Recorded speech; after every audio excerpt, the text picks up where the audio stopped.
Namaste. I have a question for you.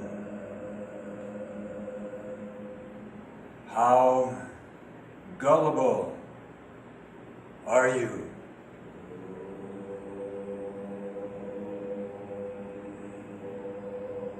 I have an observation for you.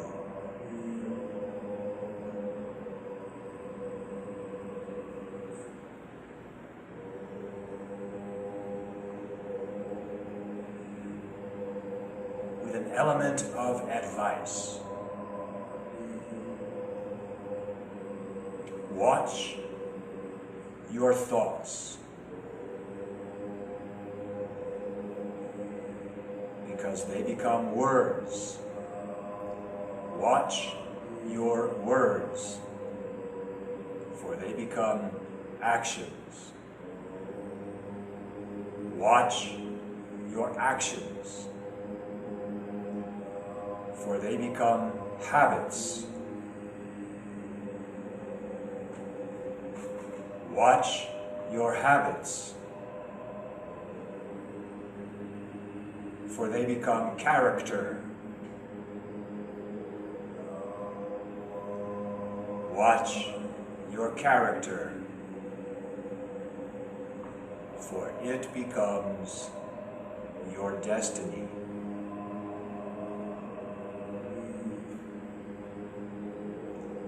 If we examine our thoughts, perhaps we will discover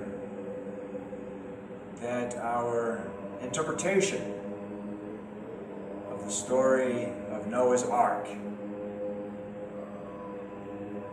is based on a fear of what others think of us. Perhaps we are trying to impress someone or please someone with our interpretation of the story. How gullible are we? Do we really think that Noah was instructed to put a male and female of every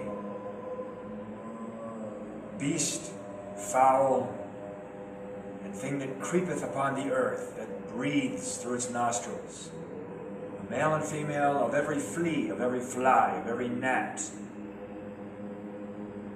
of every insect that is immensely smaller than a flea, or a fly, or a gnat. There are some insects we cannot even see. Was Noah really instructed to gather these?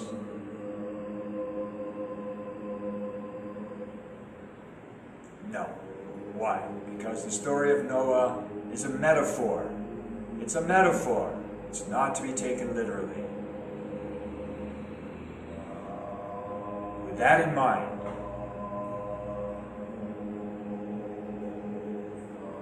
another statement to prepare us for a mystical, spiritual interpretation of this story.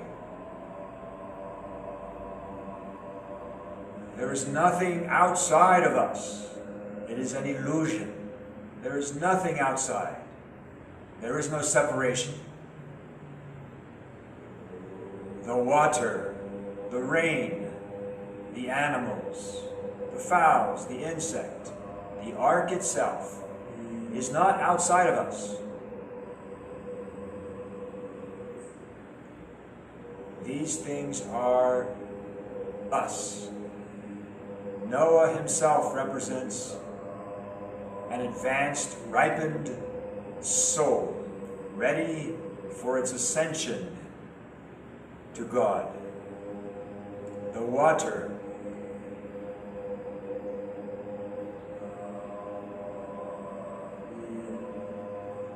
many times in the Bible,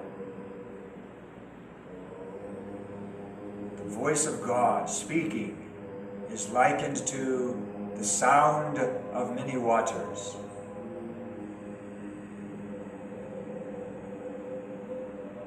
this water, this flood, this rain, it has to do with spiritual energy, chi, prana.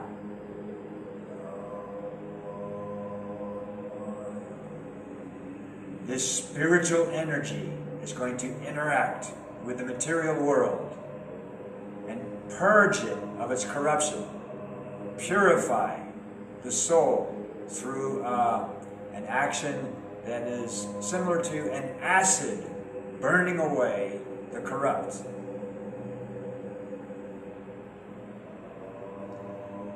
In Buddhism, there is something called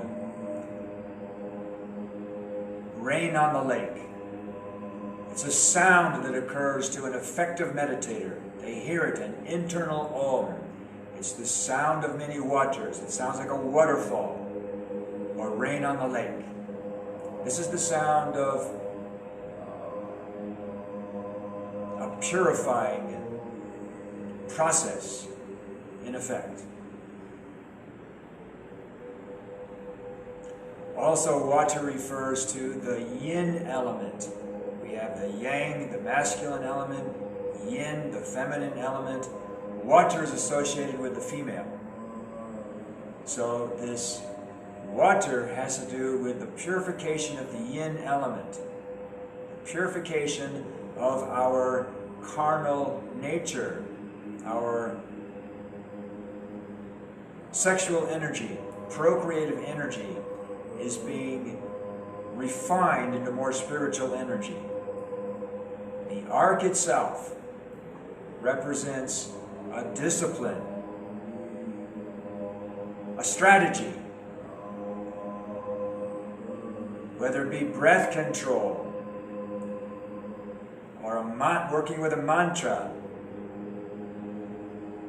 or fixed staring, one-point concentration. There is an adherence to this discipline, and the discipline becomes as a wall that is sustained by a force field. It's more of a force field than a solid wall. And this force field is holiness. And the holiness protects us like a breastplate of righteousness. And it protects us from what? From distraction, from corrupting thoughts, corrupting energies. It protects us from our own lower nature. There is a bubble of awareness. And this bubble is pitched from within and without, sealed to prevent corruption. Nothing that is unholy can enter into heaven. And our purpose of engaging in this journey of Noah's Ark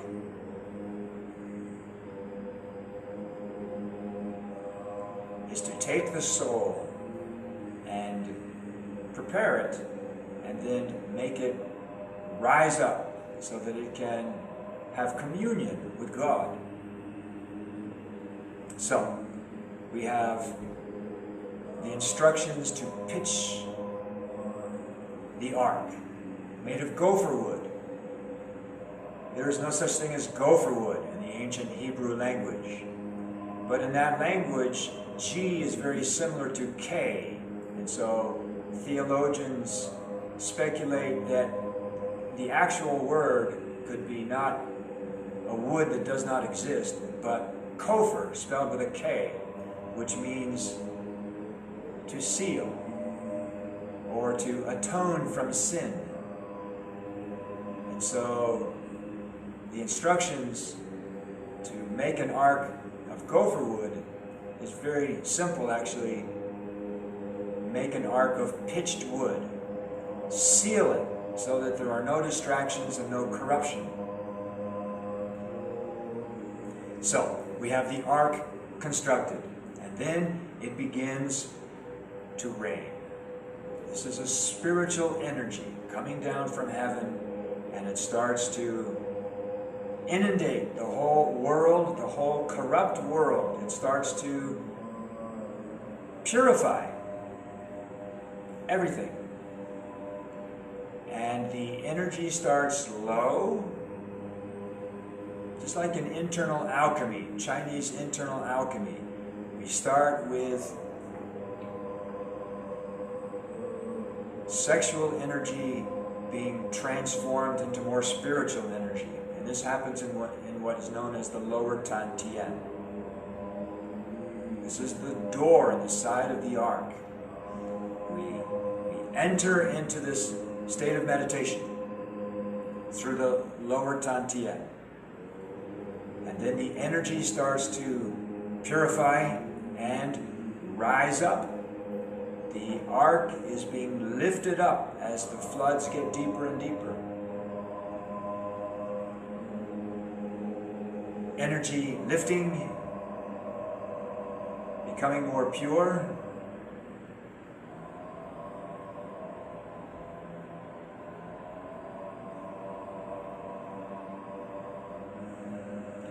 And then finally, what happens? The purification process is over.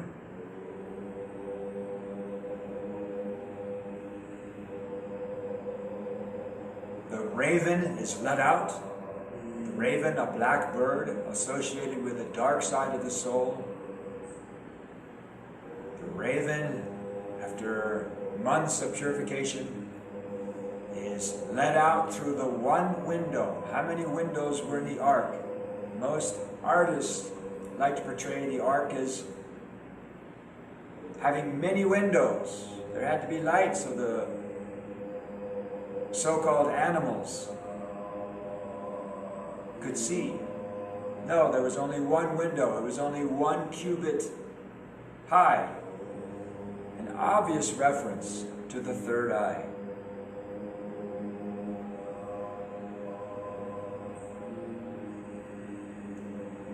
So, after months of purification, the black raven is let out. The dark side of our nature has been with us throughout this whole process. But toward the end of the process now, it can be let go of. It goes out the window and doesn't come back. It's not heard from again.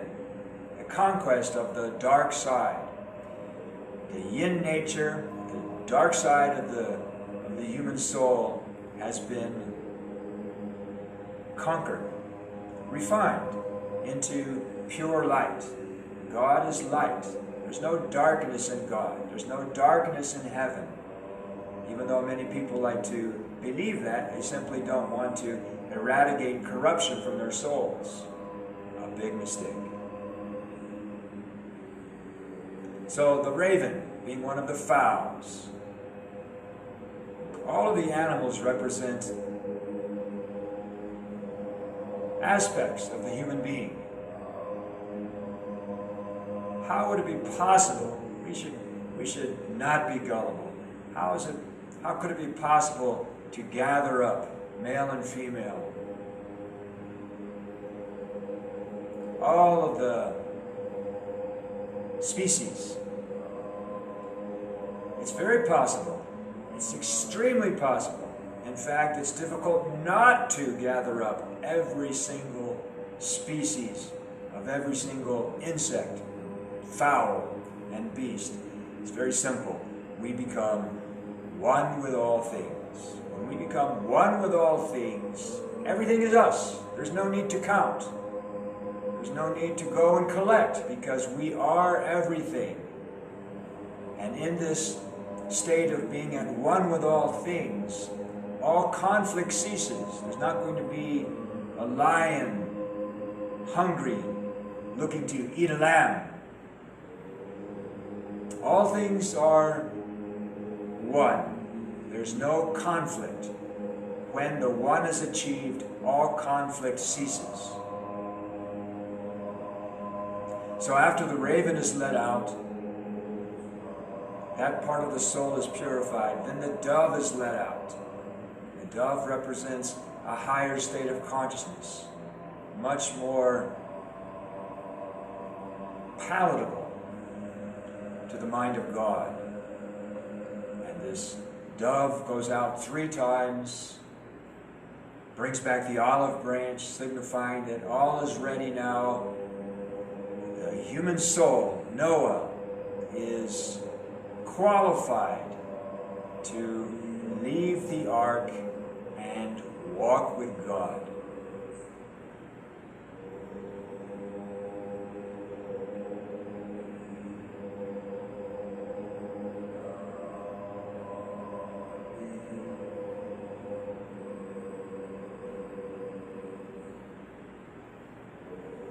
How gullible are you? You are as gullible as your dualistic thoughts engender.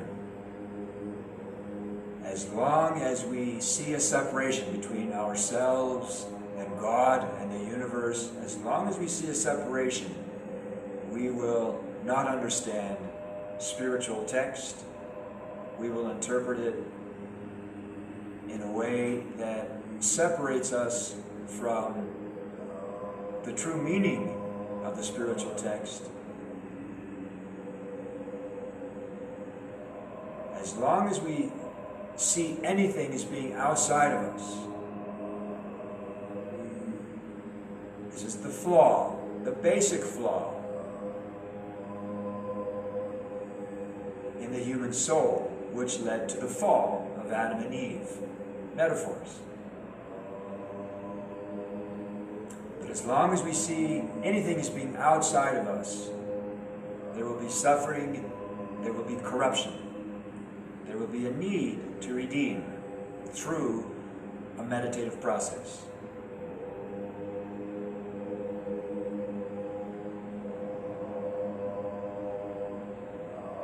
I'd like to go back to this idea of the pitch, within and without.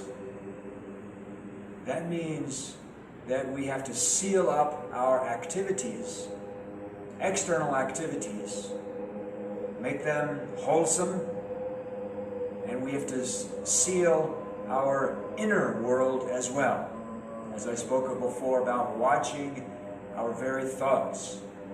So we have this sealing of external actions and this sealing of internal thoughts, and the two together make it possible for the soul to ascend on the purifying, purging waters spoken of in the story of Noah's Ark.